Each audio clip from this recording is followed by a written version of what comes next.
கர்த்தருக்குள் பிரியமானவர்களே, பிப்ரவரி 4 இன்றைய பனித்துளிகளின் தலைப்பானது இதய துடிப்பு நின்றது. வசனம் நீதிமொழிகள் 28வது அதிகாரம் 13வது வசனம்.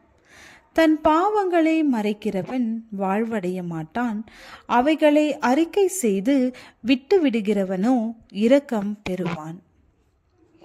3 நண்பர்கள் கோடை விடுமுறைக்கு என்ன செய்வது என யோசித்து மீன் பிடிக்க செல்லலாம் என தீர்மானித்தார்கள். கோடை விடுமுறை மிகவும் சலிப்பானதாக அவர்களுக்கு காணப்பட்டதால் அவர்கள் இந்த முடிவை எடுத்தார்கள். மீன் பிடிக்க சென்ற இடத்தில் அவர்கள் விரும்பினபடி எதுவும் நடைபெறாததால் அங்கும் அவர்களுக்கு சலிப்பு ஏற்பட்டது.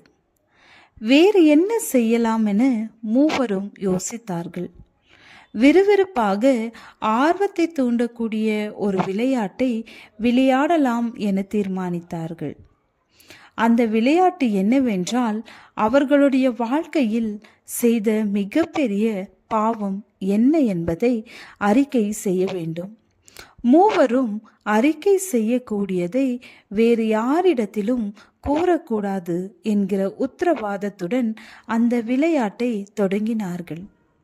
முதலாவது நண்பன் தன்னுடைய மனைவிக்கு உண்மையாக இல்லாமல் அநேக பெண்களோடு விபச்சாரத்தில் ஈடுபட்டதை தன்னுடைய மிக மோசமான பாவமாக அறிக்கை செய்தான்.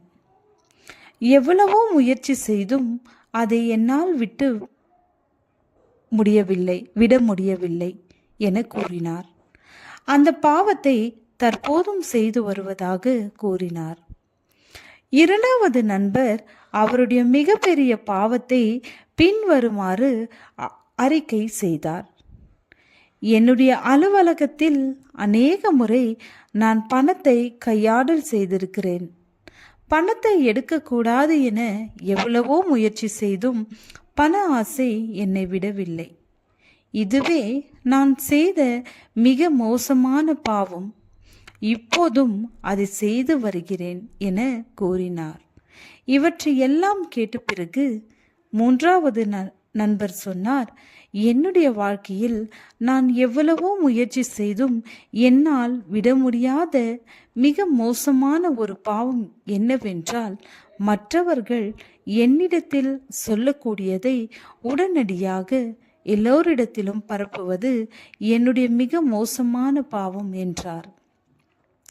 இதை கேட்டவுடன் மற்ற 2 நண்பர்களுக்கும் இதய துடிப்பே நின்றது போன்ற சூழல் உருவானது.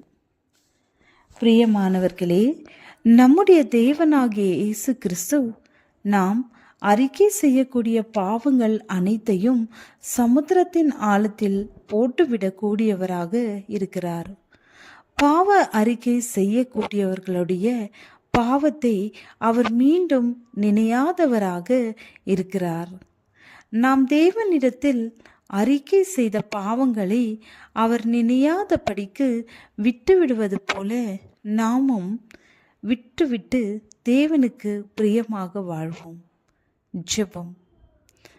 பாவத்தை அறிக்கை செய்யவும் அதை விட்டுவிடவும் பலன் தாரும். ஆமேன்.